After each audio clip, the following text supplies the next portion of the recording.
ഈരാറ്റുപേട്ടയിലെ ആദ്യ പെൺപള്ളിക്കൂടത്തിൽ ഇനി ആൺകുട്ടികളും.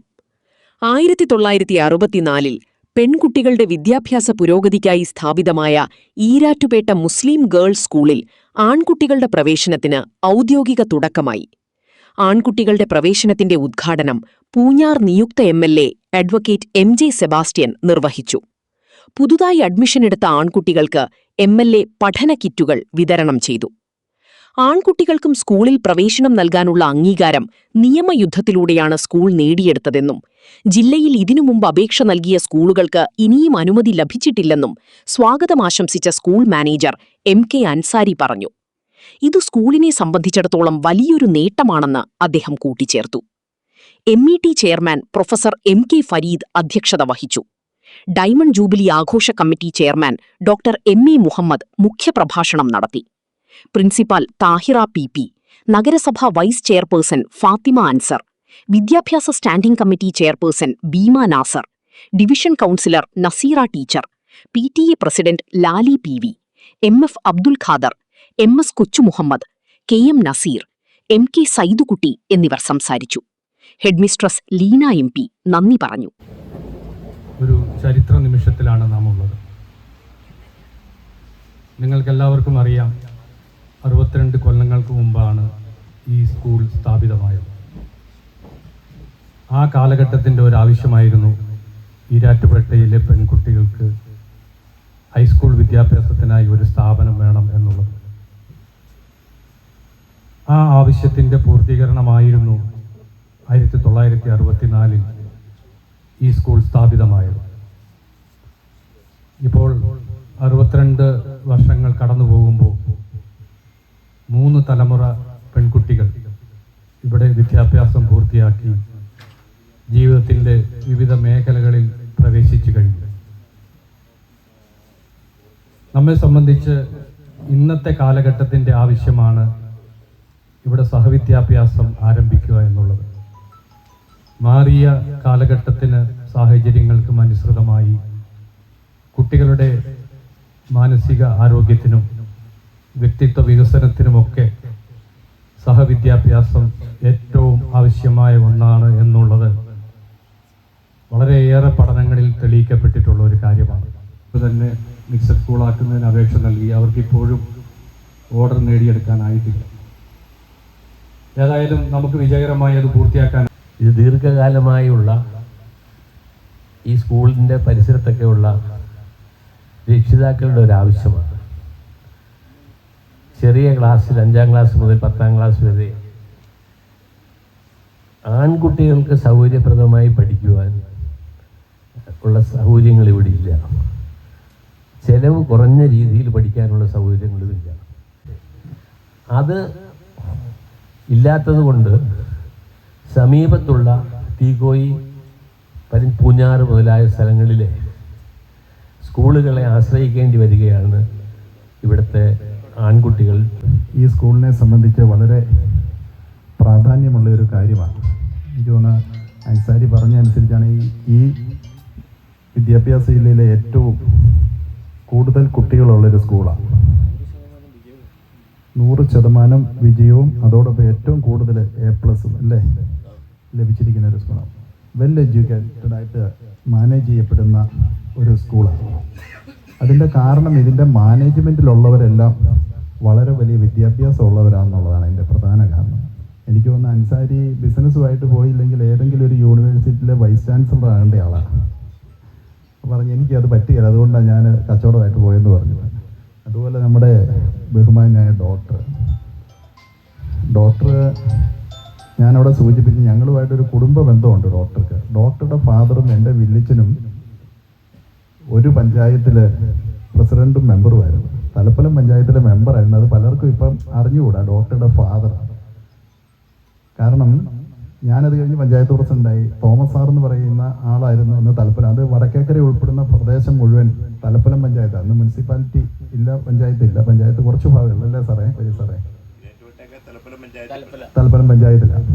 അപ്പോൾ അങ്ങനെ വളരെ അടുത്ത ബന്ധം ഞങ്ങളുമായിട്ടുണ്ട്. അതിനുശേഷം ഡോക്ടറുമായിട്ട് ഇപ്പോൾ ആ ബന്ധം നമ്മൾ തുടർന്ന് അങ്ങനെ പോവുക. അദ്ദേഹം നമ്മുടെ മുഖ്യമന്ത്രി ആയിരുന്നതിന് മുമ്പ് അദ്ദേഹം യൂണിവേഴ്സിറ്റി യൂണിയൻ ചെയർമാനും നമ്മുടെ അൻസാരി ജനറൽ സെക്രട്ടറിയുമായിരുന്നു. അപ്പോൾ ആ ബന്ധം ഇപ്പോഴും അതേപടി തുടർന്നു പോകുന്നതും നമ്മുടെ ഈ നാടിന് വലിയ ഗുണം കിട്ടുന്ന കാര്യം തന്നെയാണ്. ഞാൻ മറ്റു കാര്യങ്ങളിലേക്കൊന്നും കിടക്കുന്നില്ല. തീർച്ചയായിട്ടും ഈ സ്കൂളിൻ്റെ ഞാൻ ഇത്രയധികം എഡ്യൂക്കേഷനുള്ള ഒരു മാനേജ്മെൻ്റ് ആയതുകൊണ്ട് പറയുക, അടുത്ത 10 അല്ലെ 15 വർഷം ഒരു വലിയ റാഡിക്കൽ ഡിസ്റപ്റ്റീവ് റെവല്യൂഷൻ ഈ വിദ്യാഭ്യാസ മേഖലയിലും ജീവിതത്തിലും വന്നു ചേരുന്നൊരു സാഹചര്യം നിലനിൽക്കുക. അപ്പോൾ എൻ്റെ ഒരു അഭിപ്രായത്തിൽ നമ്മുടെ സ്കൂളുകളൊക്കെ തീർച്ചയായും സാങ്കേതിക വിദ്യയിൽ അധിഷ്ഠിതമായ R&D റിസർച്ച് ആൻഡ് ഡെവലപ്മെൻറ്റ് പ്രോഗ്രാമുകളോട് ഉൾച്ചേർത്തുകൊണ്ടുള്ള ഒരു വിദ്യാഭ്യാസ നയം അത് തീർച്ചയായും ഗവൺമെൻറ്റിൽ അത് ചർച്ച ചെയ്യപ്പെടും. അതിന് ഏറ്റവും കൂടുതൽ ഇനീഷ്യേറ്റീവ് എടുക്കുന്നത് ഞാനായിരിക്കും. കാരണം നമുക്ക് ഈ ചേഞ്ചസിനെ ആർട്ടിഫിഷ്യൽ ഇൻ്റലിജൻസും ഡേറ്റാ സയൻസും ഉൾച്ചേർന്നുള്ള പ്രവർത്തനം നമ്മൾ ഇന്ന് കാണുന്ന ലോകമായിരിക്കില്ല. 15 വർഷത്തിനുള്ളിൽ പല പല വലിയ ചേഞ്ചസ് വരും. ഇതില്ല എങ്കിൽ നമുക്ക് വിദ്യാഭ്യാസം തന്നെ നിലനിർത്തിക്കൊണ്ട് പോകുന്നതിന് ബുദ്ധിമുട്ടാകുകയും ചെയ്യും. അടുത്ത കാലത്ത് നിങ്ങൾ ഒരു പോയിന്റ് സൂചിപ്പിച്ച് ഞാൻ നിർത്തുക. നമ്മുടെ IT സെക്ടറിൽ ഏതാണ്ട് 50% ജോലി നഷ്ടപ്പെടുന്ന സാഹചര്യമുണ്ട്. അതെന്താണെന്ന് ചോദിച്ചാൽ ആന്ത്രോപിക് എന്നുള്ള ഒരു വലിയ കമ്പനി 4 വർഷം മുമ്പ് കോൺസ്റ്റിറ്റ്യൂട്ട് ചെയ്ത ആ ഒരു ആർട്ടിഫിഷ്യൽ ഇൻ്റലിജൻസിൻ്റെ ടൂൾ ഉപയോഗിച്ചാണ് മനുഷ്യബുദ്ധിക്ക് പകരമായി വെക്കാവുന്ന ജോലികൾ ചെയ്യുന്ന സാഹചര്യമെന്ന്. ആ കമ്പനിയുടെ ആസ്തി ഇന്ത്യയുടെ ടോട്ടൽ ബഡ്ജറ്റിൻ്റെ 50%, 33 ലക്ഷം കോടിയാണ് ഡോക്ടറെ. ഞാൻ പറഞ്ഞത് ഫണ്ടുകൾ ഇങ്ങനെ സാങ്കേതിക വിദ്യയുടെ അടിസ്ഥാനത്തിൽ കുത്തിയൊഴുകി പോകുമ്പോൾ നമ്മുടെ ഇവിടുത്തെ കുട്ടികൾക്ക് നല്ല ഇൻ്റലിജൻ്റാണ്. ആ കുട്ടികളെ ഇവിടെ തന്നെ ഫോക്കസ് ചെയ്യുന്ന സാങ്കേതിക വിദ്യയിൽ അധിഷ്ഠിതമായ വിദ്യാഭ്യാസം കൊടുത്തില്ലെങ്കിൽ തീർച്ചയായും നമ്മൾ വലിയ തോതിൽ പുറകോട്ട് പോകും. പഴയ കാലത്ത് യൂറോപ്പിലൊക്കെ വെടിമരുന്ന് കണ്ടുപിടിപ്പിച്ചപ്പോൾ നമ്മുടെ ഇവിടുത്തെ രാജാക്കന്മാരെ കീഴടക്കിയതുപോലെ ഭൗതിക സംവിധാനം വെച്ച് കീഴടക്കുന്നൊരു സാഹചര്യം. ഞാനിത് ടീച്ചേഴ്സ് ഉൾപ്പെടുന്ന ഒരു യോഗമായതുകൊണ്ടാണ് അത് സൂചിപ്പിച്ചത്. അപ്പം നമ്മൾ വിദ്യാഭ്യാസത്തിൽ അടിമുടിമാണം ഈ ഒരു സിസ്റ്റത്തിൽ മുമ്പോട്ട് പോവില്ല എന്നുള്ള കാര്യത്തിൽ യാതൊരു തർക്കവുമില്ല. അപ്പോൾ ആ ഒരു നയം എടുക്കേണ്ടത് ആരാണ്? ഗവൺമെൻറ്റാണ്. അതോടൊപ്പം നമ്മുടെ ഏറ്റവും വലിയ ഒരു വൈകല്യം, നമ്മൾ റിസർച്ച് ആൻഡ് ഡെവലപ്മെൻറ്റ് R&Dക്ക് ഫണ്ടില്ല ഇവിടെ. ഗവൺമെൻറ് അങ്ങനെ ഒരു സംഭവം അറിയത്തില്ല. ഗവൺമെൻറ്റിലുള്ള പലർക്കും അങ്ങനെ ചോദിച്ചു കഴിഞ്ഞാൽ എന്താണെന്ന് പോലും അറിഞ്ഞുകൂടാ. അപ്പം ഹ്യൂജ് ഫണ്ട് വലിയ പബ്ലിക് ലിമിറ്റഡ് അല്ലെ പ്രൈവറ്റ് ലിമിറ്റഡ് കമ്പനികൾ ഇതിലേക്ക് പൂള് ചെയ്യുക, ഗവൺമെൻറ് പൂള് ചെയ്യുക. അത് സ്കൂളുകളായിക്കോട്ടെ, റിസർച്ച് സെൻ്ററുകളായിക്കോട്ടെ, അതോടൊപ്പം മറ്റ് യൂണിവേഴ്സിറ്റികളായിക്കോട്ടെ, ആ ഒരു മേഖലയിൽ വളരെ മാറ്റങ്ങൾ, ഇതെല്ലാം നമ്മൾ കണ്ടെത്തുന്ന ഓരോ കണ്ടുപിടുത്തങ്ങളും നാളെ പേറ്റൻ്റായി പുറത്തിറങ്ങുകയാണ്. അത് വലിയ സാമ്പത്തിക ശക്തിയുടെ ഒരു സ്രോതസ്സായി മാറുന്ന ഒരു സാഹചര്യമാണ് ലോകത്ത് നിലനിൽക്കുന്നത്. അതുകൊണ്ട് അതിലേക്കൊന്നും ഞാൻ കൂടുതൽ കടന്നു പോകുന്നില്ല. അപ്പോൾ ആ ഒരു കാഴ്ചപ്പാട് ഈ മാനേജ്മെൻറ്റ് ഉണ്ടാകണമെന്ന് മാത്രം സൂചിപ്പിച്ചുകൊണ്ട് ഞാൻ എല്ലാ ആശംസകളും നേർന്നുകൊണ്ട്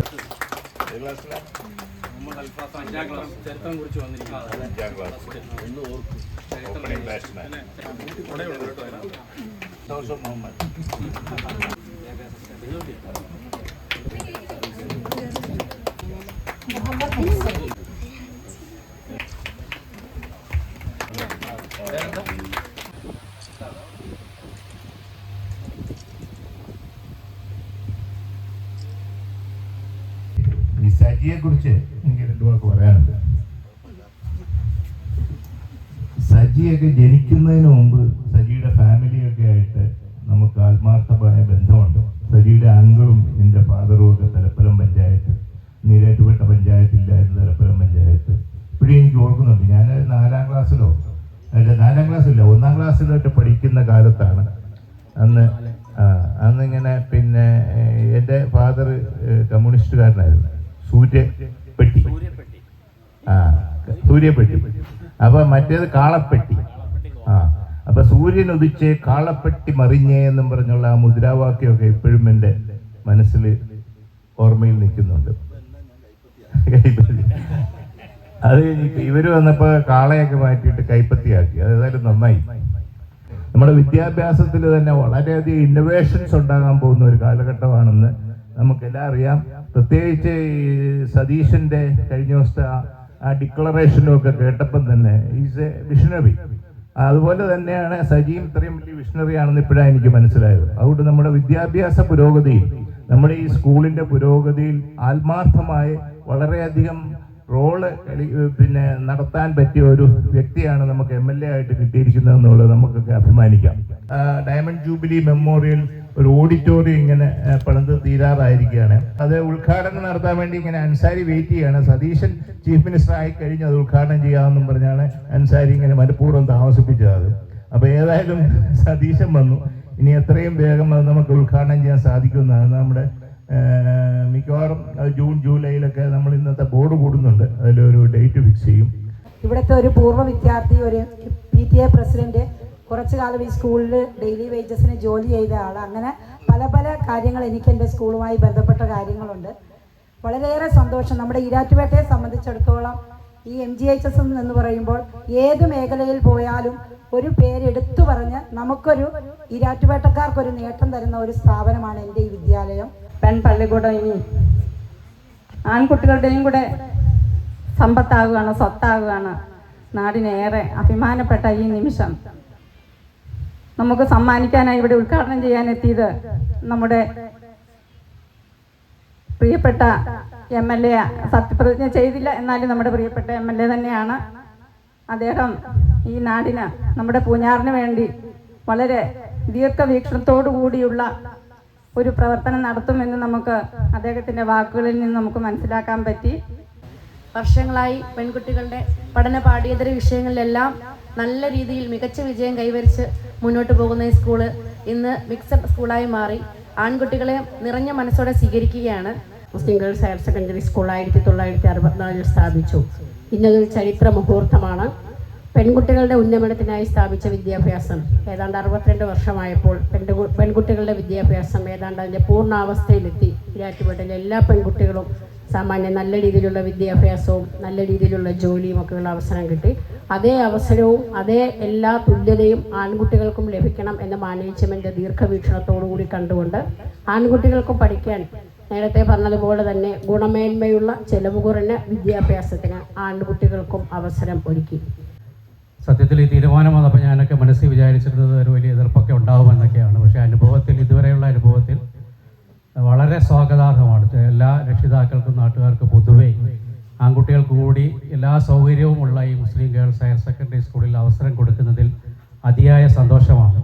ഞാൻ ഇന്ന് രാവിലെ കുറച്ച് പ്രായമുള്ള ഒരു വ്യക്തി വീട്ടിൽ വന്നപ്പോൾ ഞാൻ പറഞ്ഞു, ഇങ്ങനെ നമ്മുടെ സ്കൂളിൽ ആൺകുട്ടികൾക്ക് കൂടി പ്രവേശനം തുടങ്ങുകയാണെന്ന് പറഞ്ഞപ്പോൾ ഞാൻ പറയും, ഈരാറ്റുപേട്ടയിലെ ഇനിയുള്ള ആൺകുട്ടികൾ ഭാഗ്യവാന്മാരാണ് എന്ന് പറയും എന്ന് എന്നോട് പറഞ്ഞു.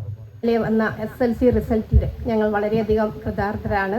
കാരണം 220 കുട്ടികൾ SLC പരീക്ഷ എഴുതിയതിൽ എല്ലാവരും പാസ്സാവുകയും കാഞ്ഞിരപ്പള്ളി വിദ്യാഭ്യാസ ജില്ലയിൽ ഏറ്റവും കൂടുതൽ A+ നേടാനും നമ്മുടെ സ്കൂളിന് സാധിച്ചു.